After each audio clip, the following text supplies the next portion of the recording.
பழங்கால பிரம்மாண்டமான கட்டிடக்கலை, மரத்தால் கட்டப்பட்ட மேற்கூரைகள், அதில் செதுக்கப்பட்ட இதிகாசங்களின் கலை ஓவியங்கள் என்று பல தெய்வீக ஆற்றல் நிறைந்துள்ள திருவட்டாறு ஆதிகேசவ பெருமாள் கோவில் நம் நாட்டின் காலத்தால் அழிக்கப்படாத பொக்கிஷமாக, கலைகளின் புதையலாக, ஆன்மீகத்தின் ஆணிவேராக காட்சியளிக்கிறது. திருமாலின் மங்களாசாசனம் பெற்ற 108 திவ்ய தேசங்களில் ஒன்றான கன்னியாகுமரி மாவட்டத்தில் உள்ள திருவட்டாறு ஆதிகேசவ பெருமாள் கோவிலில் தெற்கே தலை வைத்து வடக்கே கால் நீட்டி மேற்கே பார்த்தபடி 22 அடி நீளத்தில் பரந்தாமன் தமது பாம்பு படுக்கையில் சயனித்தவாறு காட்சியளிக்கிறார். இந்த மூலவரை கேரளாவின் வேணாட்டை ஆண்ட மன்னர் கிபி 776 ஆண்டு 16,008 சாலக்கிராம மூர்த்தங்களால் கடு சர்க்கரை யோகம் என்னும் 41 மூலிகைகளின் கலவையினால் இணைத்து உருவாக்கினார். இதனால் இன்று வரை மூலவருக்கு அபிஷேகம் செய்யப்படாமல் அதற்கு பதிலாக உற்சவருக்கு அபிஷேகம் செய்யப்படுகிறது.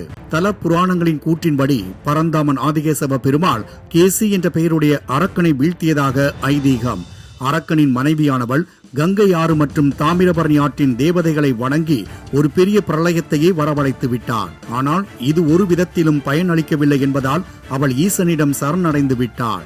இப்படியாக வட்டமாக நதிகள் இந்த கோவிலை சூழ்ந்து கொண்டதால் இந்த இடத்திற்கு திருவட்டாறு என்ற பெயர் அமைந்தது. கோவிலின் கருவறையில் ஆதிசேடனை படுக்கையாக கொண்டு அரிதுயிலில் ஆழ்ந்துள்ள பெருமாளின் திருமேனியை, அந்த அழகு தெய்வத்தின் உருவத்தை கருவறையில் 3 நிலைவாயில்கள் நடுவே திருமுகம், திருக்கரம், திருப்பாதம் என்னும் 3 பகுதிகளாக பக்தர்கள் தரிசனம் செய்து வருகின்றனர். உலக உயிர்களை எல்லாம் காக்கும் திருமுக நிலைவாயிலில் அரிதுயிலில் ஆழ்ந்துள்ள முகத்தையும், நீட்டிய இடக்கையையும், ஆதிசேடனையும், கருடாழ்வாரையும் காணலாம். திருக்கர வாயிலில் சின்முத்திரை காட்டும் வலக்கரத்தையும், சங்கு சக்கரம் உள்ளிட்ட 5 அடையினையும் தரிசிக்க முடிவதோடு தரையில் தாயாருடன் கூடிய பெருமாளின் உலோக திருமேனியும் வைக்கப்பட்டுள்ளது. கடைசியாக உள்வாயிலில் திருப்பாதங்களையும், இருவர் பயந்து ஒளிந்திருக்கும் சிலைகளையும் காணலாம். திருமுகம், திருக்கரம், திருப்பாதம் இவற்றை இதே வரிசை கிரமத்தில் தரிசிப்பது இக்கோவிலின் மரபாக இருந்து வருகிறது.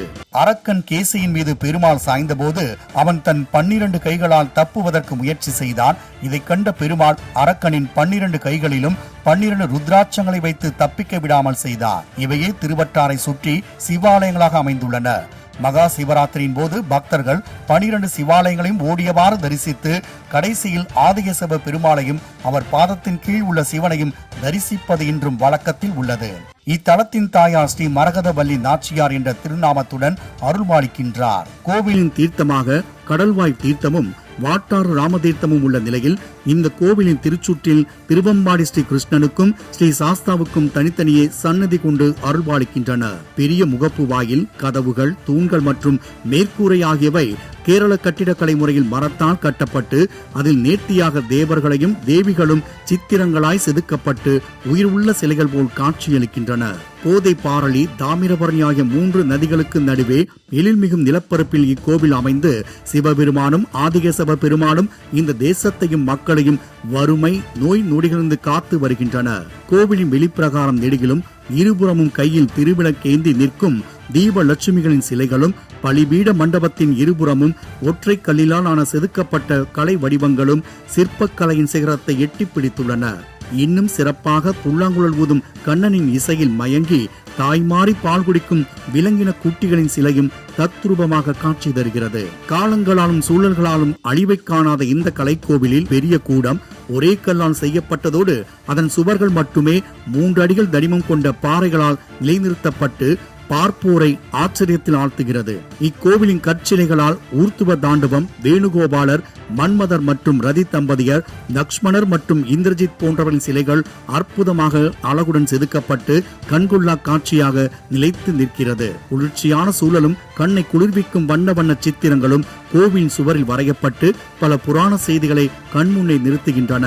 இக்கோவில் திருவனந்தபுரத்தில் அமைந்துள்ள ஸ்ரீ பத்மநாப சுவாமி கோவிலை விட பழமையானது என்பதால் இந்த கோவிலின் அமைப்பு மற்றும் கட்டிடக்கலையை ஒரு மாதிரியாக கொண்டே திருவனந்தபுரத்தில் பத்மநாப சுவாமி கோவில் கட்டப்பட்டுள்ளதாக தெரிய வருகிறது. பெருமானின் நாபியில் தாமரையோ பிரம்மனோ இல்லை என்பதால் இவரை வணங்கினால் மறுபிறப்பு கிடையாது என்பது ஐதீகம். ஆண்டுதோறும் பங்குனி 3 முதல் 9 வரையிலும், புரட்டாசி 3 முதல் 9 வரையிலும் சூரியனின் அஸ்தமன கதிர்கள் மூலவரின் மீது பட்டு தரிசிப்பது அதிசய நிகழ்வாகவே ஆண்டுதோறும் நடைபெறுகின்றது.